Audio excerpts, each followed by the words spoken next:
Jaya Radha Madhava Kunja Bihari.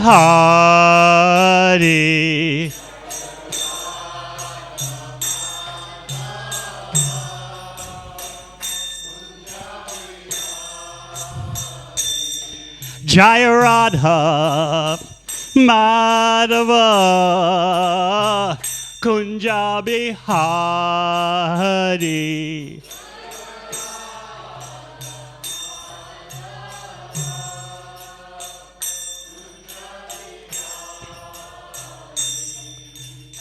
Gopi Jana Ballabha Giridharadhari.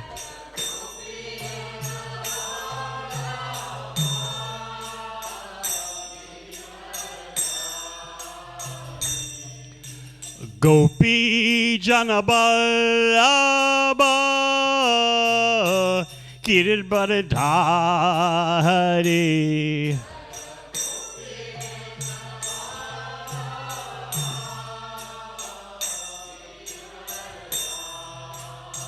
Yasoda Nandana Braja Jana Ranjana.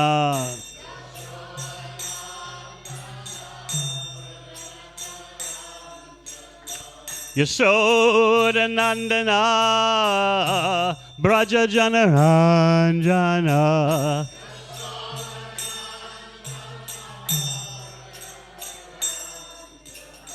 Yamuna Tira Banachari.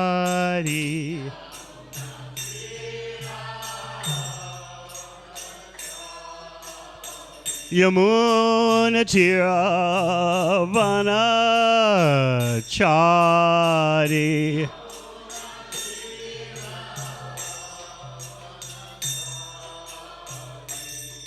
Jaya Radha Madhava Kunja Bihari.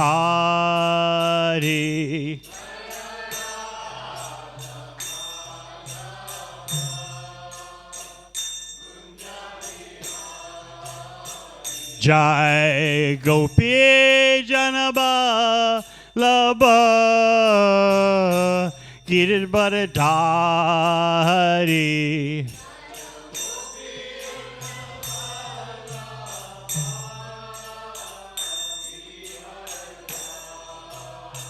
Yashoda Nandana Braja Jana Ranjana.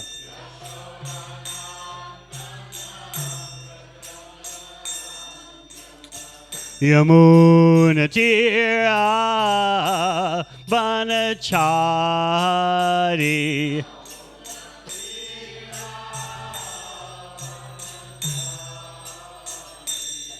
Jaya Radha Madhava Kunja Bihari.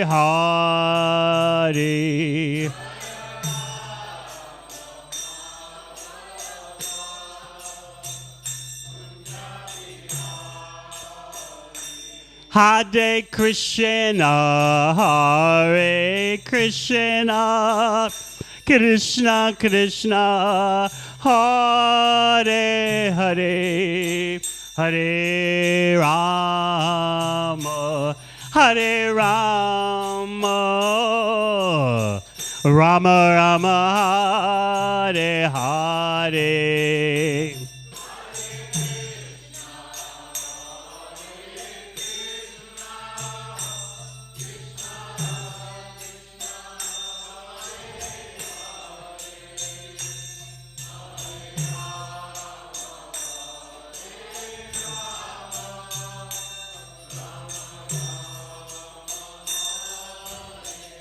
Hare Krishna, Hare Krishna, Krishna Krishna, Hare Hare, Hare Rama, Hare Rama, Rama Rama, Hare Hare.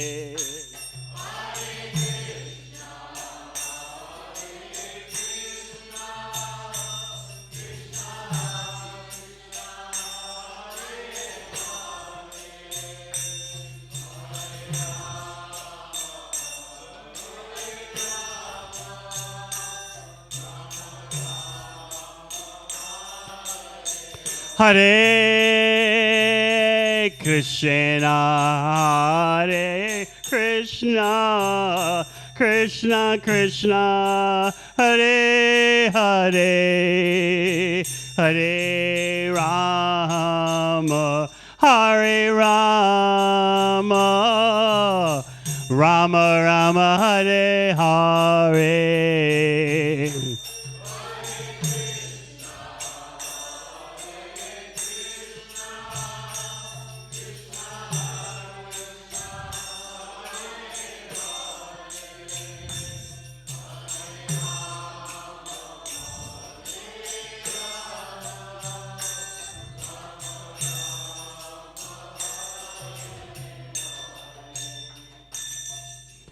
Jai Om Vishwam Sapadarajakacharya Astatara Satashi Simade Si Bhakti Vedanta Swami Maharaj Srila Prabhupada Ki Jai Om Vishnupam Sapadarajakacharya Stoter Satashi Simad Bhakti Siddhanta Sarasita Prabhupada Ki Gaura Premanandi.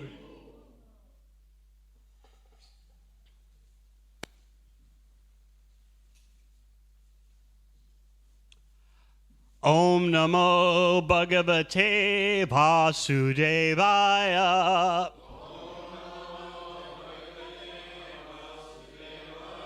Om Namo Bhagavate Vasudevaya.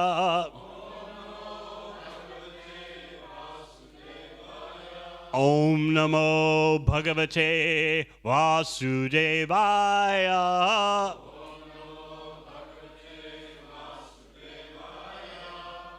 Srimad Bhagavatam, 3rd Canto, Chapter 12, Creation of the Kumaras and Others, Text 5.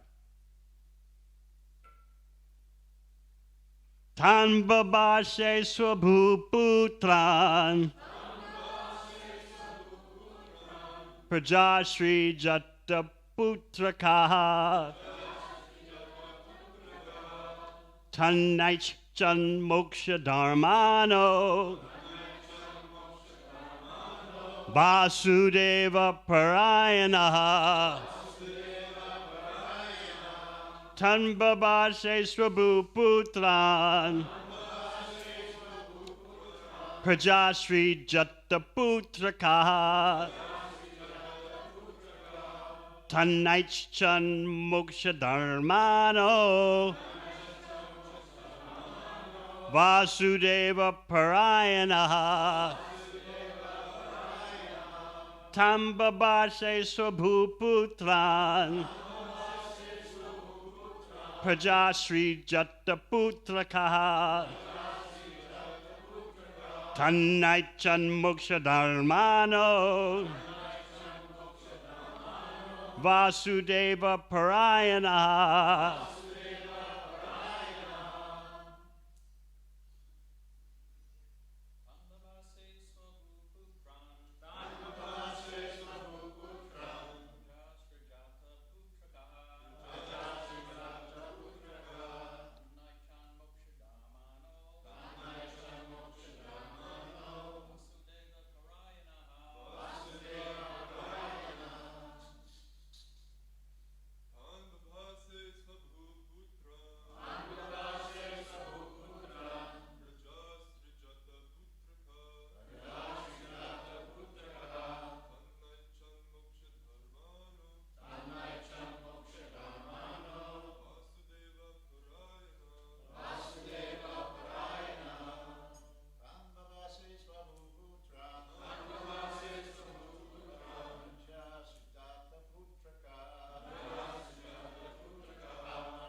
Vaishnavis.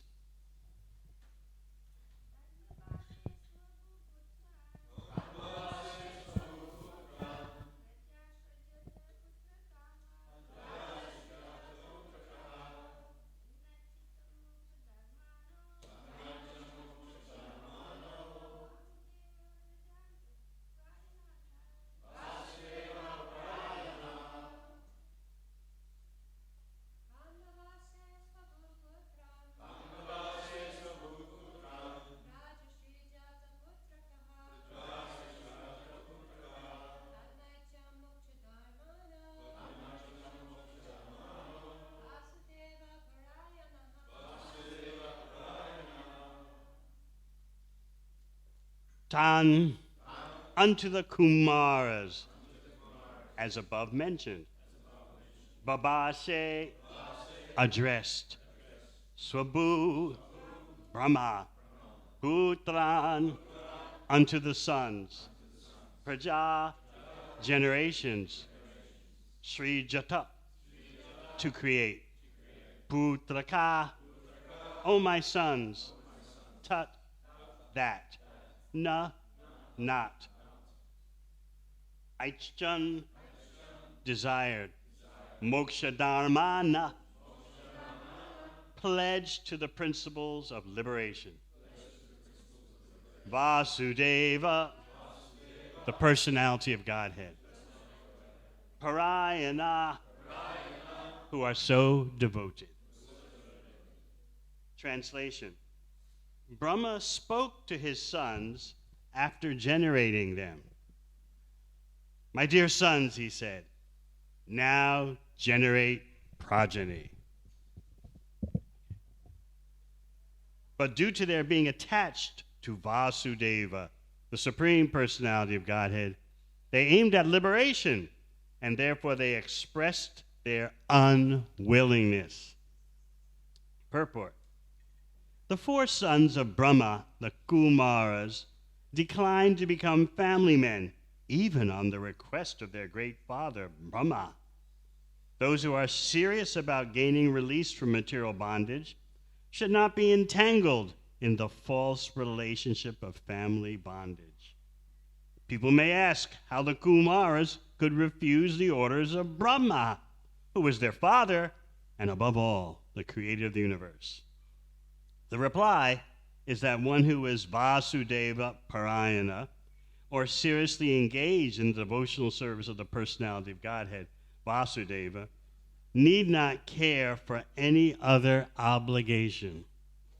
It is enjoined in the Bhagavatam, Devarshi Bhutaptarninam Patrinam Nakinkaro Nayam Vranicharajam Sarvatmanaya Saranam Saranyam Gato Mukundam Parihritya Kartam. Anyone who has completely given up all worldly relationships and has taken absolute shelter of the lotus feet of the Lord, who gives us salvation, and who alone is fit to be taken shelter of, is no longer a debtor or servant of anyone, including the demigods, forefathers, sages, other living entities, relatives, and members of human society. Thus there was nothing wrong in the acts of the Kumaras when they refused their great father's request that they become family men. Translation again. Brahma spoke to his sons after generating them. My dear sons, he said, now generate progeny. But due to their being attached to Vasudeva, the Supreme Personality of Godhead, they aimed at liberation, and therefore they expressed their unwillingness. Om Agana Chimarandasya Gyananjana Shalakaya Chakshur Militang Yena Tasmai Shri Gurave Namaha. Jai Shri Krishna Chaitanya Prabhu Nityananda Shri Advaita Gadadhara Sivasadi Gaura Bhakta Vrinda. Hare Krishna, Krishna Krishna, Hare Hare.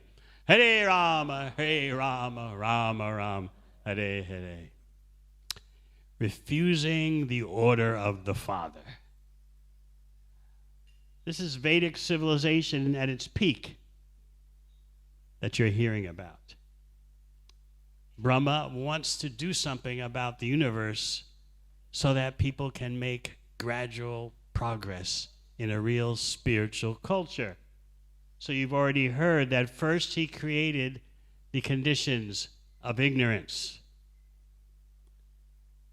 Those 5 things, beginning with tamas, ignorance, manifesting as forgetting our original constitutional position. That's the first thing. Because this universe is a place for forgetting Krishna, Yet Krishna arranges the whole universal system so that there are opportunities for those who want to remember him. So first is tamas. You forget that you are the eternal servant to Krishna. And then comes moha. You identify with your body as yourself. And then mahamoha. You become absorbed in all the things and pursuits in relation to your body. Body also means mind. And then anger.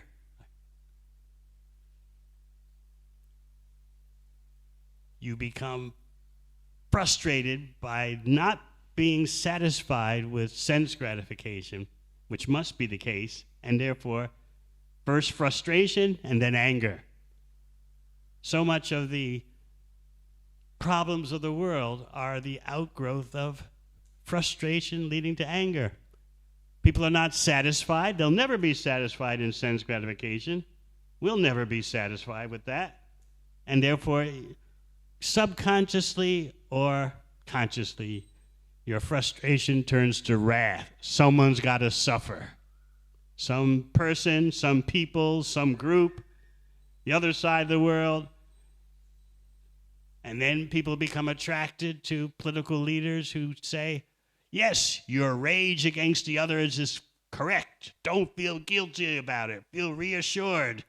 This is the right thing. That you blame others for your problems and hate them. We'll fully support that. So that is how the anger degenerates into violence. And that violence, you'll hear in coming verses, is based on the Rudra principle. Rudra also came from Brahma, just like the Kumaras, but he got kind of off track and started shaking up whatever creation Brahma had done, and Brahma had to tell him, just wait, your time is at the end of the cosmos, not the beginning. There'll be a time for your unparalleled wrath, but not now. This is the beginning of the creation, the beginning of the day of Brahma.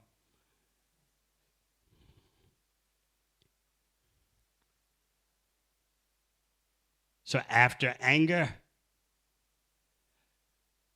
comes complete bewilderment.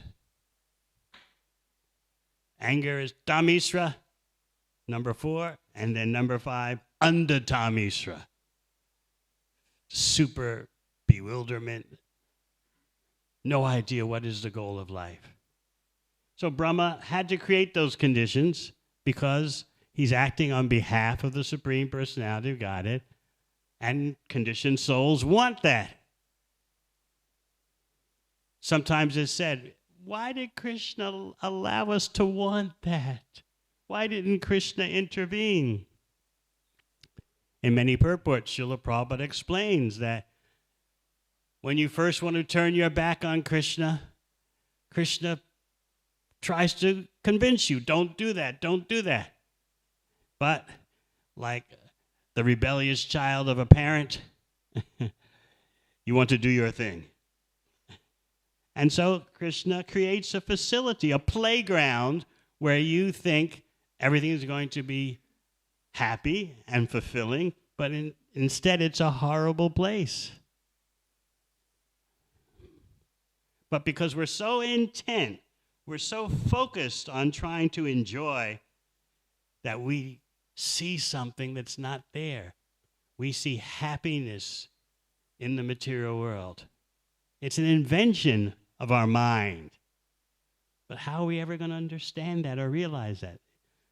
To do so takes discipline, knowledge, and attachment to hearing and chanting about Krishna, engaging your senses in the service of Krishna. Otherwise, the moha, the illusion, the mahamoha, the tamisra, the andatamisra, it's all too much. We're completely overpowered. As Krishna says in Bhagavad Gita, Daivi Esha Gunamai Mamamaya This material energy of mine is practically impossible for you to overcome unless you do things my way. And that's what the bhakti lifestyle is all about, doing things Krishna's way.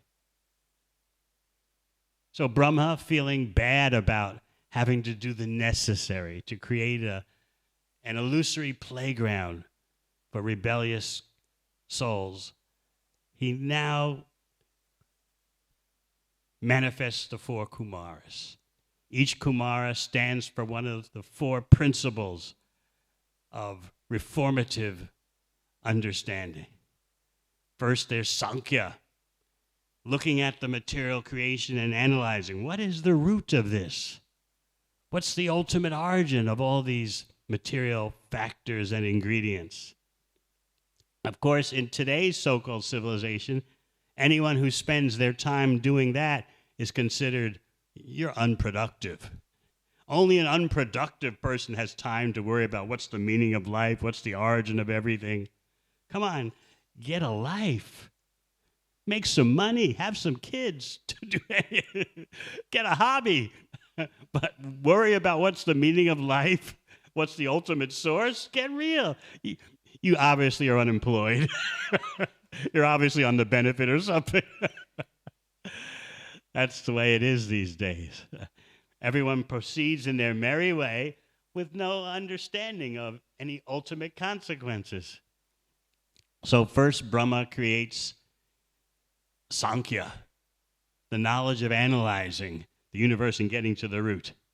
And then yoga, the mystic process for liberation. And then vairagya, detachment from agitating activity, agitating circumstances. And finally, tapas, austerity, voluntarily. We're taking on some inconveniences for the sake of a higher purpose. So each of the 4 Kumaras stands for one of those 4 items. So then, having created such illustrious sons, Brahma wanted them to help in populating the universe, because that's Brahma's mission, to manifest Prajapatis who will expand the population in various different forms, bodily forms. So now we're hearing that he expresses his wish to the 4 Kumaras. That's the nature of real family life. The father expresses his wishes. My dear sons, please do this, take over the business, or do something on my behalf. Similarly, the spiritual father, the spiritual master, makes his wishes known to his children. So it seemed a done deal. My dear boys, now generate progeny. I've generated you. No. This is a mega event in Vedic history, the 4 Kumaras' refusal, because normally you don't, in a civilized society, the order of the father is considered sacrosanct. It's very sacred.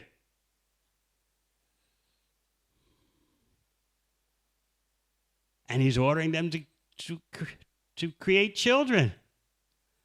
What's wrong with that? But they said no. They didn't want to become entangled. So in the context of the so-called culture that we have today, we don't see a problem looking at it through the Western cultural lens.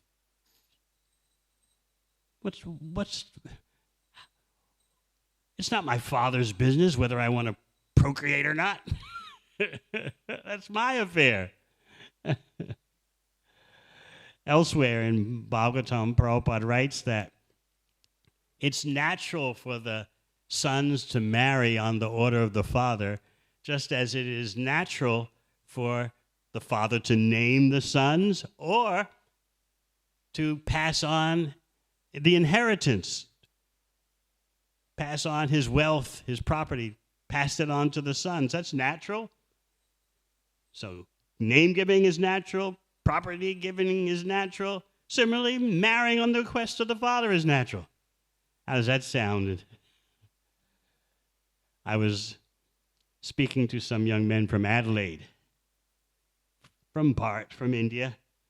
They were in their, maybe just past their mid-20s, and they were all doing their master's degree in IT, master's degree in finance, and of course their hope was to get a job that will give them PR and they'll settle in Australia. And so I said, all right, you're doing your master's degree and you're preparing for the PR ordeal, permanent residency ordeal. And so, then what? He said, well, our parents are looking for a wife for us. All of them said that. Our parents are looking for a wife for us. Now, when I explained that to an audience born in the West, it practically sounds barbaric. What is this? What do the parents have to do with whom I partner with? You don't even say marriage. You say, whom I partner with for whatever amount of time. That's my business. Can any of you imagine marrying on the selection of your father? I can't even look at your faces and say it straight. So, Mike, this is just terrorism. What is this, the Taliban or something? But in Vedic culture, this is considered normal. So we can see that we're far from a real human society. That's my point. I was telling the story in Melbourne a few days ago about how, this is many years ago, one couple came to Bhakti, became full practicing devotees, and they had been together since she was 16 and he was 20. So they had been together for 6 years. When she was 16, the parents did the usual enlightened parenting, which is, oh, you have a boyfriend? You're 16? Let him live at home with you. That's considered very advanced. Especially, Alana Prabhu would know, it's considered North Shore parenting. North Shore of Auckland. Liberal, understanding, just be happy in your own way, how you do it. Got a boyfriend, you're 16? Bring him into your room, let him live with you. Why should you hide anything? Anyway, 6 years later, they became devotees. She was 21 and he was 25 or so. And I said, well, actually, I think Alanath Prabhu remembers the couple. I asked him, since you want to be initiated, you should get married. Marriage? What's that? But anyway, they were surrendered souls. And so she went to her mother, who was an educated lady, and both father and mother educators. Well-off, property investments, good careers. In other words, not what you would consider low-life persons. So she went to her mother, and by that time, she had 2 kids, a 2-year-old and a brand new baby. So she said, Mother, we're going to get, we're Krishna Bhaktas now, and we're going to get married because that's the thing to do. That's what they tell us. Not that we understand it, but we're just going along with the Krishna Bhakti precepts, and we're supposed to be married. What did the mother say? Don't rush into anything now. Just take your time. She said, Mother, we already have 2 kids. That's all right. That is not a problem. Think about it. Be gradual. Take it slow. So this is the kind of society we live in. Another true story. there was a couple. The man was from Calcutta, but living in New Zealand. And his bride-to-be was from the UK, and they were both in New Zealand. So they're devotees. They had no problem understanding the need for marriage. So they went first to get a civil marriage. And you had to go to the marriage, birth, and death certificate office in Auckland to register for a legal marriage. And so they did that. They walked into the office. There was a receptionist, and then behind the receptionist were about 30 desks of secretaries on their computers doing birth, death certificates, so on. So the couple said to the receptionist, we're here to register for a legal marriage. And the receptionist burst out laughing. And the devotees were astonished. What's the joke? And then the receptionist turns to the 30 secretaries behind her and says, can you believe it? Someone came here for a marriage? And the whole room bursts out laughing. It's a true story. So the devotees were stunned, like, are we at the right place? And the receptionist said, yes, this is the marriage, birth, and death certificate office, but no one comes here to get married. So how are such persons going to understand this Vedic system of marrying someone that your parents select? Who here could stomach such a thing? Everyone's looking at me with astonished looks, especially the ladies, like, it's my business who I'm temporarily going to partner with. That's my affair. But for the four Kumaras who are at the pinnacle of Vedic culture, they're the sons of Brahma, it was understandable completely that Brahma would ask them to procreate. But they said no. They opted out for higher reasons. They weren't saying, not that one you've picked out, pick another. They said, we don't want a bar of this. So Brahma was very upset because, as you'll hear in coming verses, Brahma is in charge of Rajoguna, the mode of passion. And that's what it takes to manifest the creation. So hearing his four sons' refusal, he became very angry. So in the purport today, you hear the famous verse, Devarshi Bhutaptarninam Patrinam. Someone who fully takes to devotional service has no obligations. You see, a real human culture consists of commitment and obligations. Understand that, and then you look at today's so-called culture, you see no commitment, no duty, no obligations. That means you don't have a human society. Just do whatever your senses feel right now at this moment. If at the next moment your senses feel differently, then you're free to disavow whatever vows you made before. This is not human civilization. You took some initiation vows. Well, when you said those initiation vows, you really meant it. But that was 2 years ago. When you were younger, often I hear that. I said those vows when I was young. But now it's different. I've moved on. I still believe in Krishna. So this is not human culture.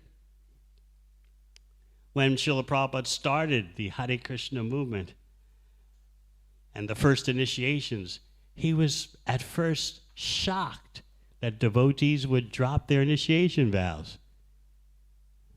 And when he started arranging marriages, also at the very beginning, and having his disciples marry, he was shocked when they would break up.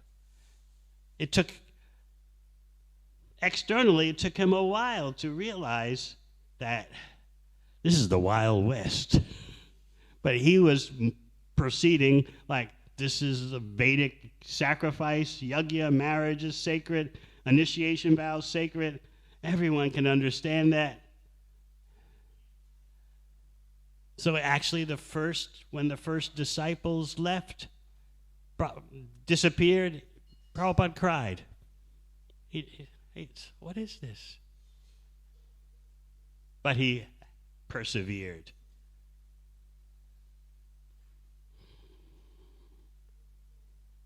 So the four Kumaras are taking their out, that we're not being irresponsible just for some whimsical reason. We're refusing the order of our Father in a way that seems irresponsible, but actually we have the highest responsibility. It's not that we just want to avoid material inconveniences of married life. No, we want everything to be maximal for our focus on the Supreme Personality of Godhead. It's a technical point that the four Kumaras at this point, they're not manifesting their full-on bhakti. Their main thing is the Sankhya, Yoga, Vairagya, Tapas, with bhakti in the background. But as their lives proceed, the bhakti comes to the forefront. There's another example in Srimad Bhagavatam in the 5th canto, where Priyavrata, that famous example, was the son who's supposed to be in charge of the whole world. But even though his father is Swayambhuva Manu, Priyavrata always avoided any royal governmental responsibilities, and from the very beginning of his life, from childhood, he was absorbed in spiritual practices, cultivating fully his spiritual life under the instruction of Narada Muni. So Swayambhuva Manu had to make someone else in charge because Priyavrata was unavailable. But what happened was the other family line from the sons that Swayambhuva Manu chose, because Priyavrata was unavailable, they somehow or other, their line discontinued. And so Swayambhuva Manu had to turn to Priyavrata. It's on you. You avoided this at first. I tried to devise a workaround with other sons, but now that line from the other sons, for some reason, is not continuing. Now is the time. You have no other choice. It's you. You've got to come out of the forest and into the palace. Especially, there was a pressing situation because Swayambhuva Manu wanted to retire. So normally, Priyavrata, if he was an ordinary person, hearing the call, come to the palace, enjoy power and opulence. Sure, count me in. Let's go. Normally that would be the case. And normally the case would be that Swayambhuva Manu wants to just cling to his post until his last breath. But this is Vedic civilization. This is real human civilization. Priyavrata is not at all eager to leave the forest and go to the palace. And Swayambhuva Manu is not at all eager to continue his governing beyond a certain age. He wants to retire. So this is real civilization. We're talking about the order of the Father. We're talking about retirement at a certain age. We're talking about non-attachment for power and opulence. So we have a cosmic crisis because of Priyavrata's refusal. And who is advising Priyavrata? Narada Muni. Narada Muni is telling him, you don't want to get entangled. You don't want palace life. You don't want home life. You don't want to marry. You don't want to have children. So Swayambhuva Manu is in a tough situation. He's up against Priyavrata's stubbornness and Narada Muni's advice. Don't do it. Don't do it. So what can Swayambhuva Manu do but call upon Lord Brahma? That's how big a crisis it was. Swayambhuva Manu had to turn to his father, Brahma. And Brahma descended. So there is Narada Muni and Priyavrata on top of a mountain, because Priyavrata is there practicing austerities and Narada Muni is counseling him. And they look up and they see the swan of Lord Brahma coming down. And Brahma doesn't come alone. Just Brahma coming is such a significant happening. But Brahma brings with him a whole retinue of sadhus. He brings Treya Rishi, he brings Marichi, he brings Vasishta. Even somehow the Lord Shiva shows up. So this is like more than a global event. This is a cosmic event, all to break Priyavrata's determination not to marry. So Brahma descends from the swan and looks at Priyavrata, smiling. And Brahma not only is smiling, but he's showing compassion, indicating, you are determined not to marry, and I am determined that you will marry. So, what is Priyavrata to do? Narada Muni has told him, be detached. Don't get involved in material entanglements. Brahma is telling him, we need you to take up this post of ruling the world. Never mind that it involves politics and life in the palace. We need you to do this.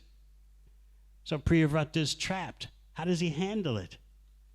Narada Muni is saying, be detached. Brahma is saying, get into it. So Brahma tells him, use your intelligence, which means combine both instructions. Take up the palace life, but be detached. Marry, have children, govern, but don't be entangled. Have a complete attitude of detachment.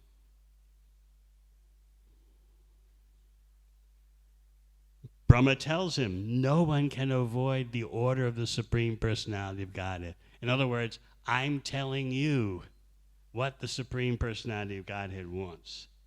You've got Narada Muni here telling you one way. It seems I'm telling you the other way. Combine the both. Use your intelligence.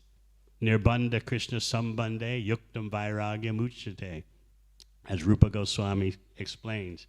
Real renunciation means to use everything in Krishna's service. Srila Bhakti Siddhanta Saraswati Thakur says this is actually, we take it commonplace. In Vaishnava circles, to hear that you should use everything in Krishna's service, you shouldn't falsely renounce anything. We take it for granted, but Srila Bhakti Siddhanta Saraswati Thakur says this is a very mystical principle of Bhakti Yoga. It's not commonplace. It's not something ordinary. So that's how Priyavrata was influenced to resolve the situation. He took up the order of Brahma with the spirit that Narada Muni was imparting to him. Be detached, be renounced. And Brahma is saying, marry, govern, palace life. So Priyavrata combined them both as per the instructions of Brahma. And Narada Muni was satisfied. First of all, Narada Muni knew that Brahma had pulled rank on him. This is real human civilization. You defer to your seniors. So Narada Muni's father is Lord Brahma. So Narada Muni was not angry. Dad's come here and rained on my parade. As in Kali Yuga, we would be angry like that. Stay out of my life, Dad. No, Narada Muni graciously accepted And Swayambhuva Manu was very happy. Why? Because now there would be an heir to the throne, and Swayambhuva Manu could retire. He was eager. He had done his dash, as we say. And he was following the Vedic system. At the last part of your life, you retire as a vanaprastha.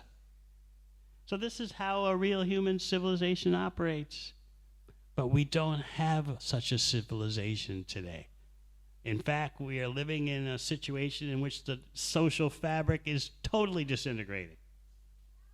No duty, no obligation, no commitments. Just follow your senses and whatever your mind comes up with at the moment. Society can't go on like this. So now we can understand even more why Srila Prabhupada says that Srimad Bhagavatam is for re-spiritualizing the entire human society. There's nothing else to do. There's no other course of action than to reformat the whole human society because it's unfavorable for spiritual lifestyles. So this is why the Vaishnavacharyas take on the whole world, especially Srila Bhaktisiddhanta Saraswati Thakur, Srila Prabhupada. Sometimes they say things which seem on such a grand scale. We wonder, how could it ever happen? But that is the desire of Sri Caitanya Mahaprabhu, that the whole world has a chance to chant Hare Krishna. So we have such a big mission, but first we have to bring the mission to ourselves in terms of, are we serious devotees? Do we want to be serious devotees? And then we can start thinking about transforming the world. But there's no doubt that Lord Chaitanya's Sankirtan mission is transformative. So you might say now, what's the point, Maharaj, in hearing about all these antiquated cultural behaviors? Marrying on the order of your father, retiring at the last stage of your life, taking vanaprastha. We like the theory. We like the mythology. Not mythology. We like the theory, but actually try to apply this? What's the point? We can't apply it, but why should we even hear about it?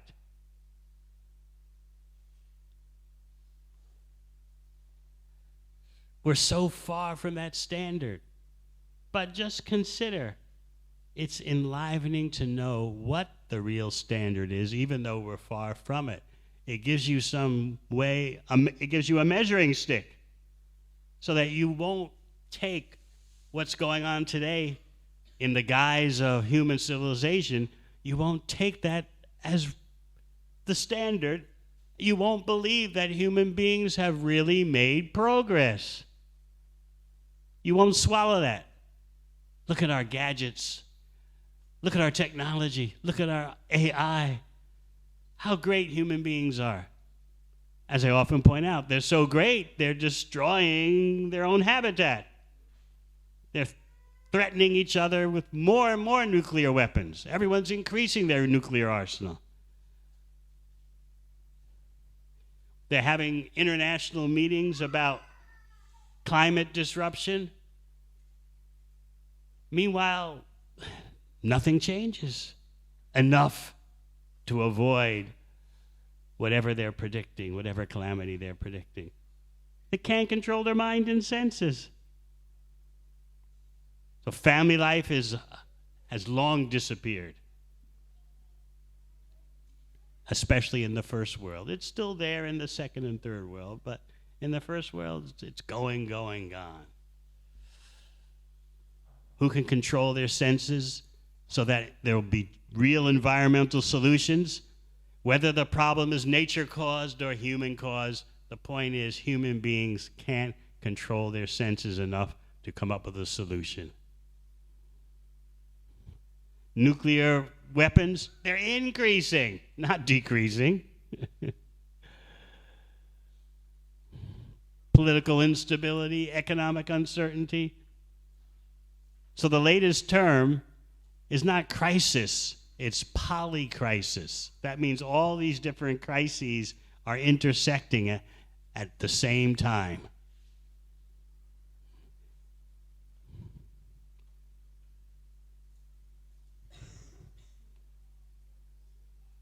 So this is the situation, and then we read about Vedic culture, Vedic civilization, and we wonder, how does that apply? What's the point even in hearing about it?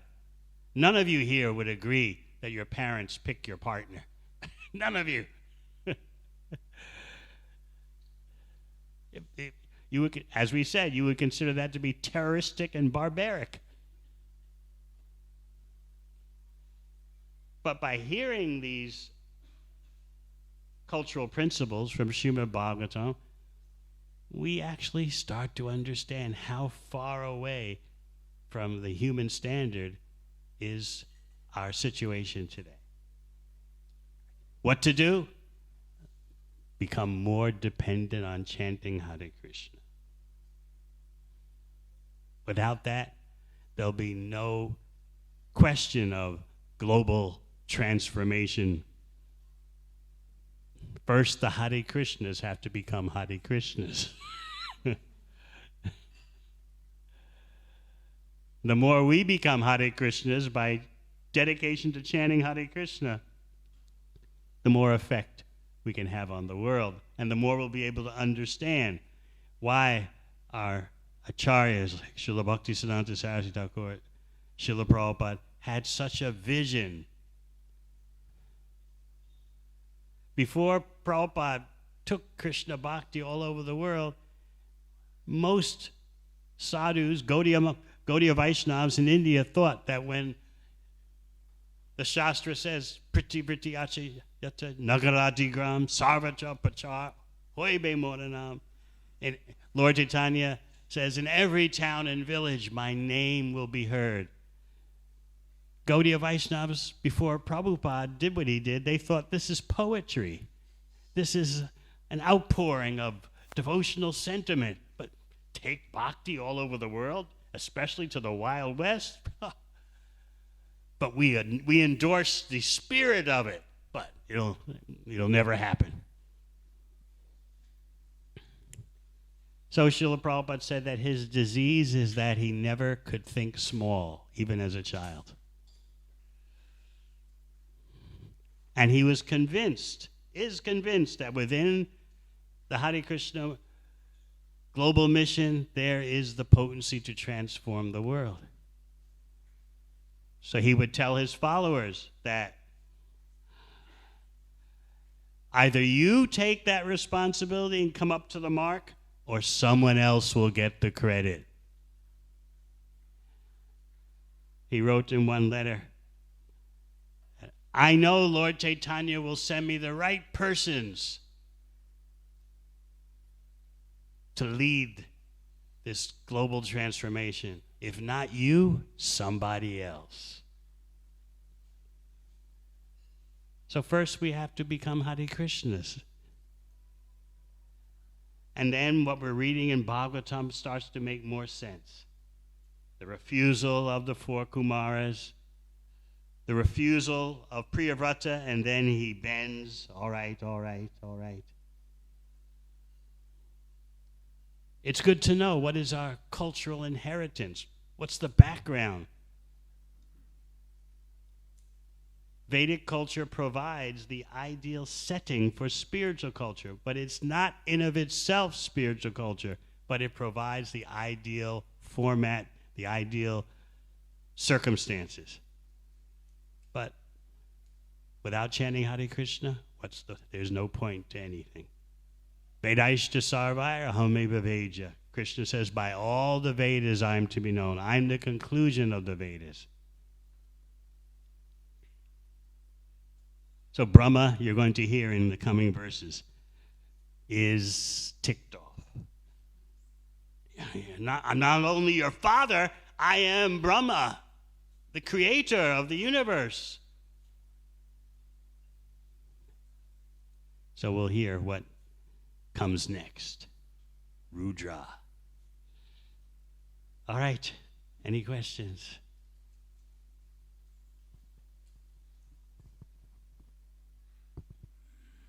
Anyone here who will marry on the order of their parents? Hare Krishna Maharaj. Hare Krishna Maharaj. Thank you so much for the beautiful class. Very enlivening, very practical. Thank you so much. The question, like when you said that bhakti background and forefront, so karma yoga is bhakti background and the bhakti yoga is bhakti forefront. Is that right? Karma yoga means bhakti is secondary. I want to do what I want to do, but I'll offer it to Krishna. Pure bhakti means whatever Krishna wants, however Krishna wants it. But karma yoga, there's nothing to sneeze at. Oh, it's just karma yoga. We'd like more devotees to do some karma yoga. You like making money? Please make money for Krishna. And whatever you like to do, please do it for Krishna. That's karma yoga. And bhakti yoga is in the forefront? Krishna, whatever you desire, however you desire it. But that's a high platform. Still, it's the real standard. And now we are starting Hare Krishna schools for the kids, for the devotee kids and all. And if we have difficulty hiring the teachers, devotee teachers, what is your solution? Very hard to find. That's a management question. So this is Bhagavatam class. Thank you so much. Anyone else? Yes.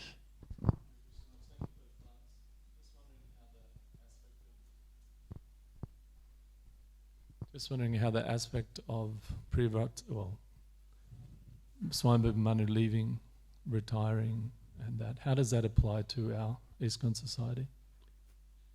It seems to be happening on an individual basis according to the realization of the senior person. Some say, we'll push on till our last breath. Others say, no, we'll retire and make way for someone younger. But then others say, where are the younger persons who want to take up such a yajna? Managemental responsibility is not a walk in the park these days. If you say turn right, someone criticizes, why didn't you say turn left? If you say turn left, someone says, why didn't you say turn right? And then someone else will say, why didn't you just go straight ahead? And then you get interneted. And so the reality is, if you want to know the truth, it's not that devotees are standing in line to take up responsibility, as during Prabhupada's time. During Prabhupada's time, everyone wanted responsibility. Why? What do you think, Devagori?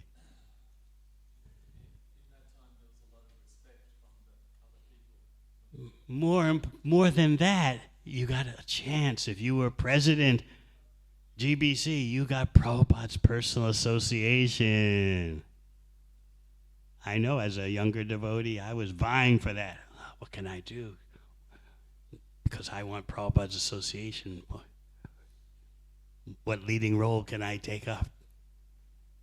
Because then you had first access to the morning walks with Prabhupada. You could go up to his room, and so that was the incentive.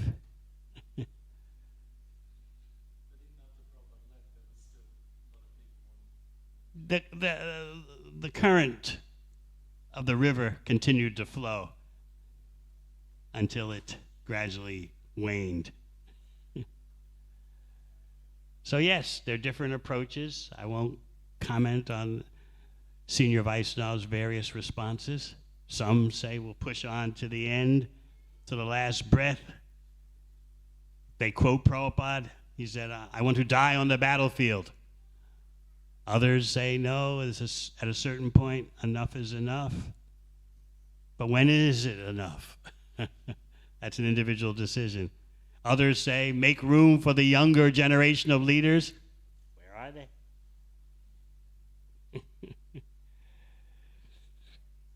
So it's an individual decision as it's turning out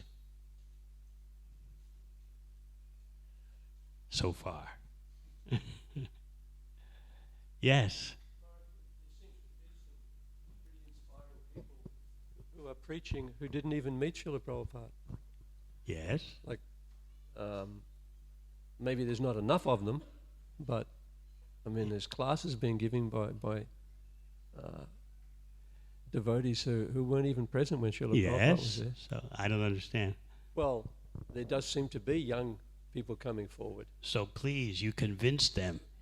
It's one thing to be a preacher. It's another thing to take up the burden of managemental responsibility. So if you can convince a few, please let us know. Preaching is one thing, but the kind of leader of responsibility that Prabhupada wanted in terms of organizing and managing his whole society, not many are volunteering for that. I remember I was in Mayapur, 1998, and I was blissfully chanting Hare Krishna, Mayapur Dham, walking here and there in the Dham, and then my godbrother Shivaram Maharaj comes up to me and says, you know, you look too happy. You should be a GBC.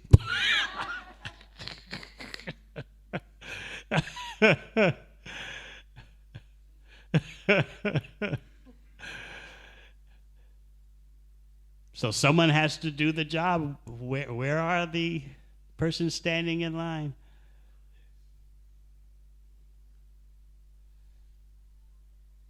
That is a problem. There are persons who want to preach, yes, but to follow the example of Bhaktisiddhanta Saraswati Thakur with he had 50 Gaudiya Maths, 50 centers in India. To follow the example of Srila Prabhupada, who when he left this world, there were 108 centers. Now there's probably 1,000. Where are such persons wanting to shoulder that responsibility? Anyone here? Just let me know.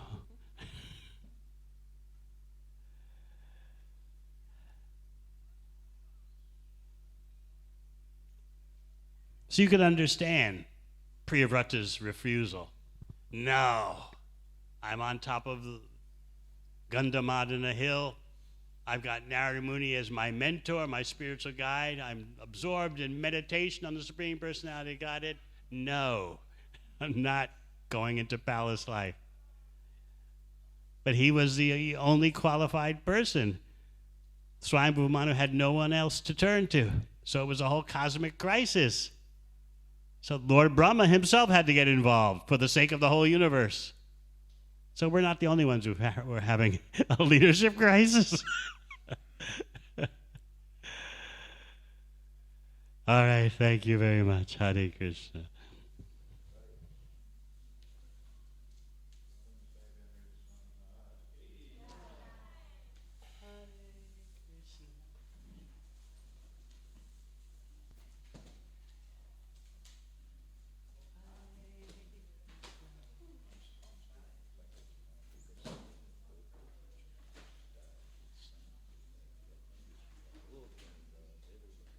Yes.